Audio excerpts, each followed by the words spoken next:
Läuft das Band? Ja, ja, dat. Dann los Jon.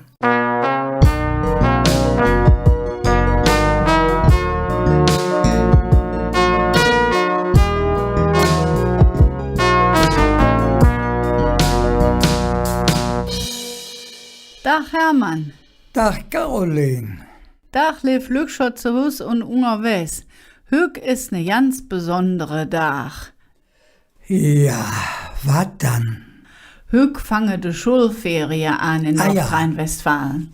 Ja, stimmt. Und da sind sicher ganz viele Lück, die sich jetzt freuen. Also, es war ja wirklich ein ganz besonderes Schuljahr mit dem ganzen Corona-Driss.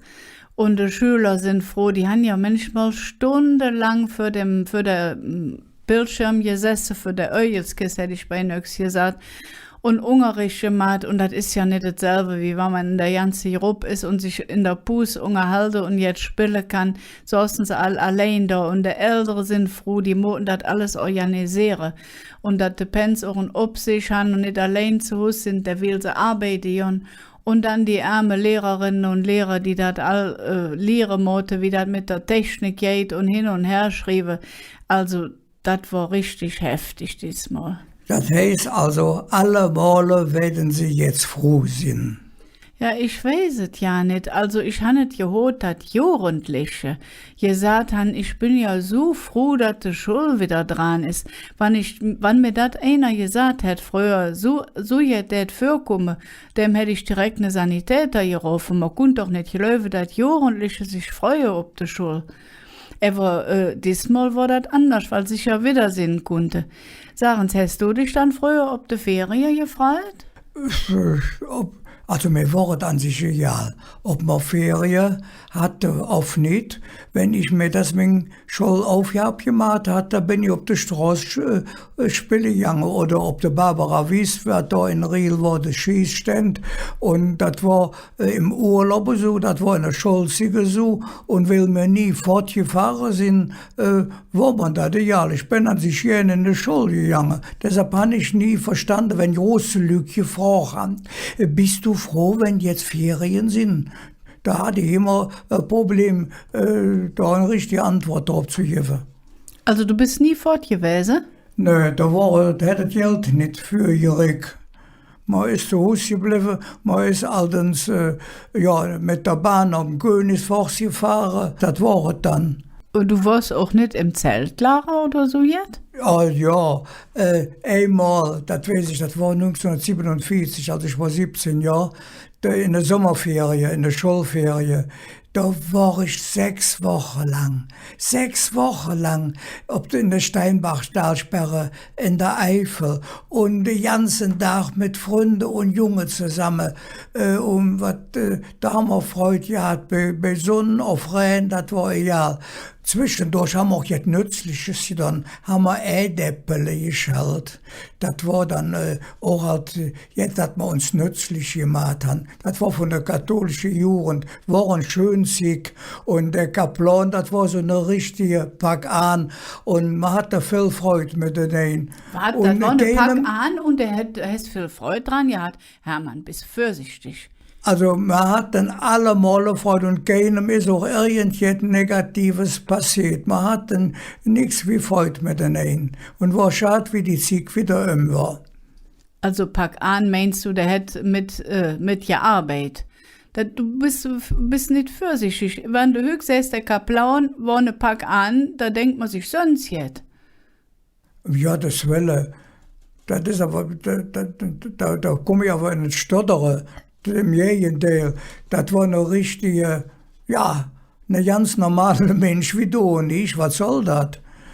Nein, ich habe ihn auch später noch uns besucht, der war dann Pastor geworden. Und die Älteren sind nie allein fortgefahren, jetzt auch ohne dich, wo du vielleicht mit der katholischen Jugend unterwegs warst? Ja, einmal, 1938, ich war also 8 Jahre. Da kam mein Vater nachmittags nach Hause nach der Arbeit, hatte sich beim Ziehen einen neuen Anzug gekauft. und voller Stolz täte sie einen Anzug mit 2 Butzen. Mit 2 Butzen, das heißt ein langer Butz, wie man sie so kennt, und dann eine Knickebocker. Das ist die Butz, die unterm Knie festgebunden wird. Du lebzig. Das hätt man im Urlaub angetrocknet. Das hätte man dann angetrocknet. Und mit der 8 Jahre, die ich war, wo dann in der Zeit, so viel Geld war nicht war, dass ich mitfahren konnte. Ich war da bei der Tante und bei der Oma und da war ich immer gut abgehoben. Ja, ich hätt das jedenfalls besser gefunden wie die Ferienlager. Also ich muss auch einmal fahren, weil meine Eltern gemeint haben, das gehört irgendwie zur Putezig oder zur Jugend dazu. Er war nie wieder, das habe ich ganz schlimm gefunden. So viel Glück immer zusammen, hast nie Zig für dich allein gehabt und immer laut und immer Drama, weil sich wieder einer verliebt hat. Also ich habe es nicht schön gefunden. Ich bin lieber mit meinen Eltern gefahren. Wo bist du da mit deinen Eltern hergefahren? Ach, die waren ja ein bisschen ängstlich, wenn sie sich nicht verständigen konnten. Und dann waren wir meistens in Deutschland oder wo Deutsch gesprochen wurde. Aber es hat mir Spaß gemacht. Wir haben immer viel angeschaut und wir sind auch nie um Rückweg in einem Rutsch wieder zu Hause gewesen. Wir haben unterwegs Luther und Buß gemacht, haben jetzt angeschaut und über Nacht und sind Wege gefahren. Wie schön. Ja, und einmal, das war doll. Da hätte so eine starke Rhein hier, aber da konnte man überhaupt nicht mehr fahren und es war ja nichts hier hoch. Aber da sind wir dann zu so einem Hotel noch ungefähr durch den Rhein gekroffen. Da ja wird das Zimmer für mein Groß und meine Schwester und für mich, das hätte ein Badezimmer nur für uns gehabt. So jetzt ja wird doch damals überhaupt mit. Ja, und da hast du gelernt, wie man Urlaub machen kann, nehme ich an. In dem Badezimmer? Nee, ich weiß, was du meinst. Also, meine Eltern, das stimmt, die haben mich neugierig gemacht, dass man nicht irgendwo in ein Hotel flücht und sich 2 Wochen in die Sonne setzt und wieder fahren date. Also, ich war Luther neugierig. Ich will auch gerne getrampt, aber das habe ich mich als Mädchen nicht getraut. Das war ja damals richtig in. Ja, das weiß ich noch. Wie ich dann mit meiner Bagage in Urlaub gefahren bin, da ist 2 Kinder und mit Kat und ich, dann der war voll besetzt. Da stunden sie am Autobahnauffahrt und hatten alle Schilder in der Hand. Man hätte jene mitgenommen, aber unser Auto war ja voll besetzt. Da hatten sie dann Schilder in der Hand, Würzburg, oder einer einfach Richtung Süden. Und da weiß ich, einer, der hat dann ein besonderes Schild, so in DIN A4-Format. Ich kenne gute Witze. Ob der als erster mitgenommen wurde, ist beim Trampen, weiß ich nicht. Da war bestimmt eine Kölsche. Das ist möglich. Aber das ist überhaupt nicht mehr in mit dem Trampen. Wahrscheinlich, weil die Billigpfleger so billig geworden sind. Oder es gibt die Überlandbusse, das ja wird ja damals ja nicht. So ist es. Aber mit dem Rucksack kann man heute auch noch fahren. Ich habe das toll gefunden. Habe ich als Studentin gemacht mit einer Freundin rundherum in Sizilien oder mit dem Rucksack nach Indien. Das habe ich so richtig genossen. Das waren mit die beste Züge, die ich erlebt habe. Nach Indien, und du hast aber Courage. Da hören Sie ein anderer erzählt. Wer hätte eigentlich die Ferien erfunden? Was meinst du? Am Ende die Römer? Also wer die erfunden hat, weiß ich nicht, aber die Römer nicht. Die Römer hatten ja Sklaven, die ja Arbeit haben und die Heere, die mochten ja nicht sich erholen. Also sind sie vielleicht ins Landhus gefahren, für zu philosophieren und es sich gut zu lassen. Er war richtig Urlaub. Ich glaube nicht, dass die Römer das erfunden haben. Ja, also irgendwer muss es aber doch ins erfunden haben.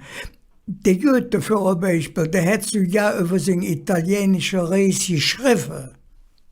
Also ein Reis ist ja nicht dasselbe wie Urlaub. Da hast du wohl recht. Und Geschäftsreise so jetzt ist auch Urlaub. Urlaub ist an sich irgendwo herfahren, so für Freude zu haben, für Spaß zu haben und nicht für zu arbeiten. Also grundsätzlich ist Urlaub ja so was wie Erlaub, wie Erlaubnis, dass man fortgehen kann. Also vom Hof, vom König, wo man gelebt hat oder sonst wo, vom Chef fort. Ja, früher, ja, jetzt bin ich aber weg zurück, da durfst du von der Arbeit fortbleiben, du kriegst aber kein Geld dafür. Das musst du für ansparen, dass du die Zeit überleben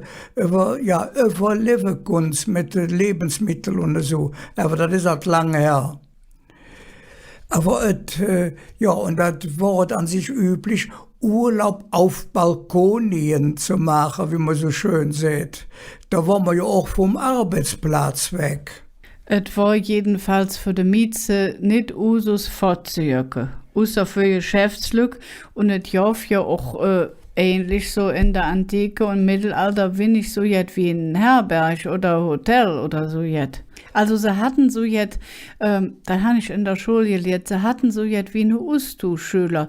Da haben wir ja höch noch, dass eine deutsche Jung nach Frankreich fahren, date in den Familie und der Franzos kütt dann wieder nach Köln und so kann man sich austauschen. Und so jet ja wird auch für unterwegs.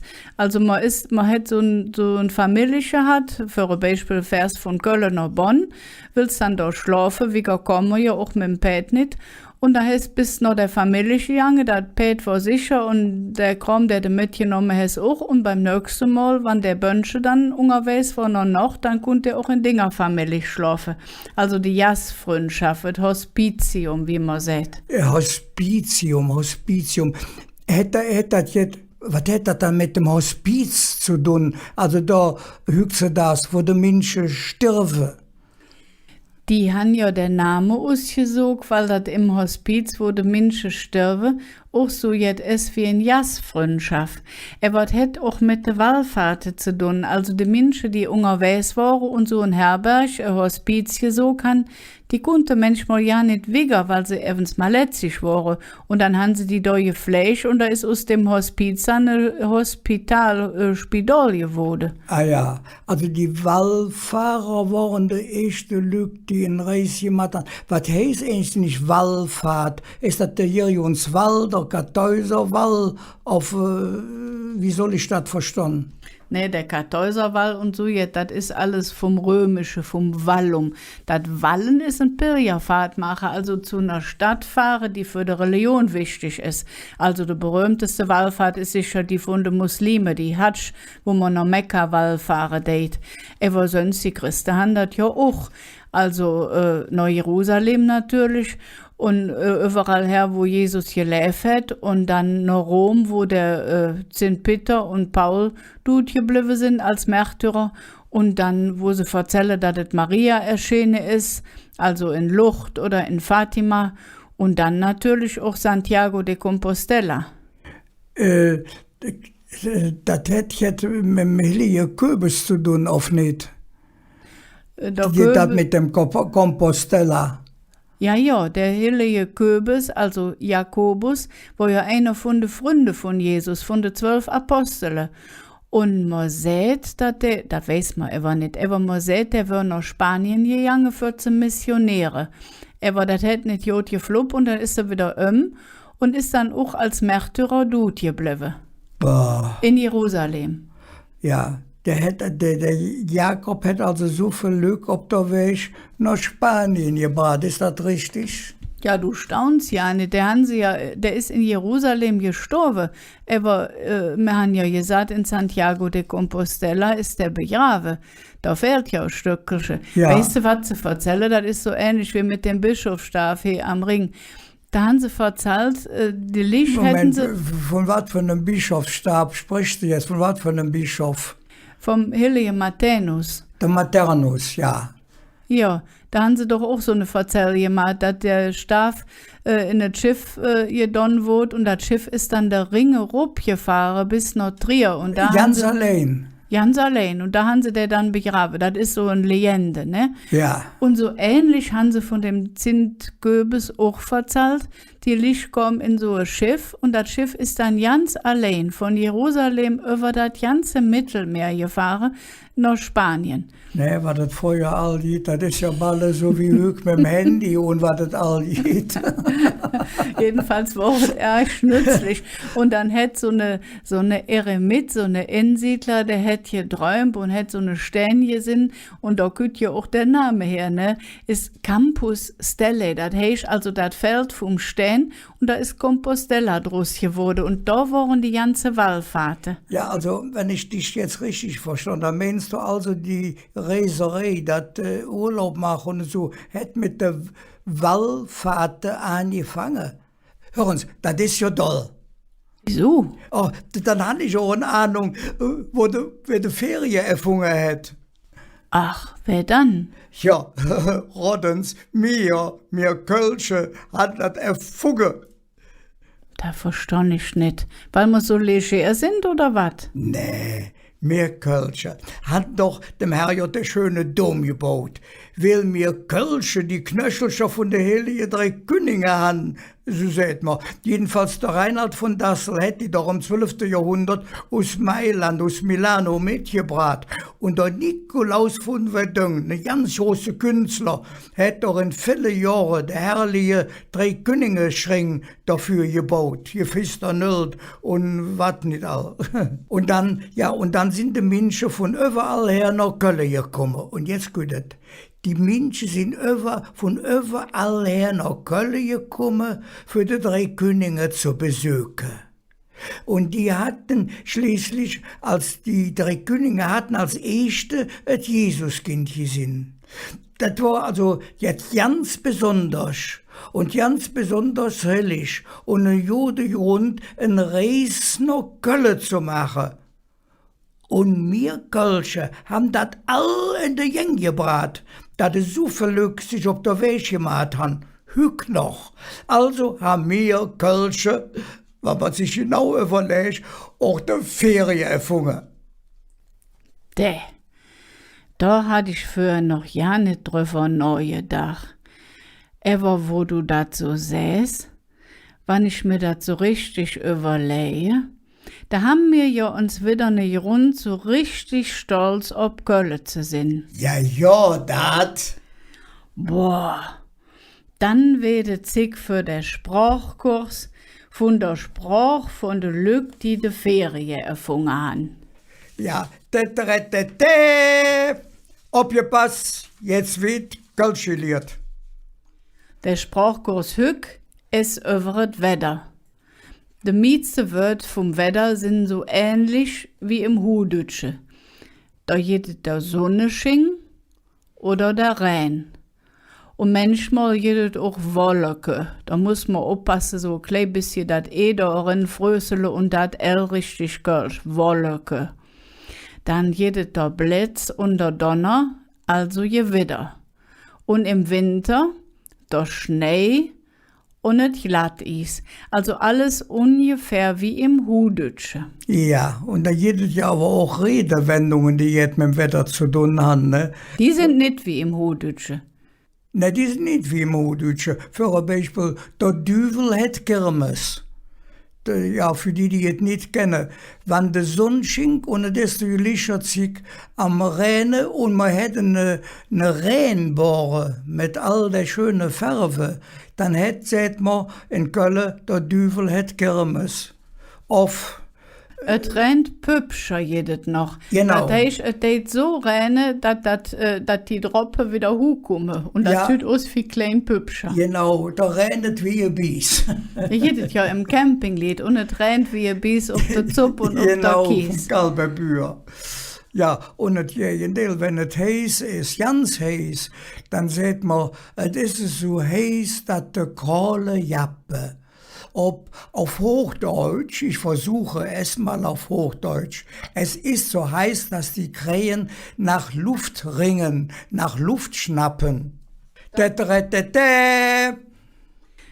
war es alt wieder. Für alle, die jetzt damit anfangen, schöne Ferien. Und wann es regnet, könnt ihr auch vielleicht bei den Heiligen Drei Könige vorbeigehen. Durch die haben mir Kölsche schließlich die Ferien erfunden. Tschö.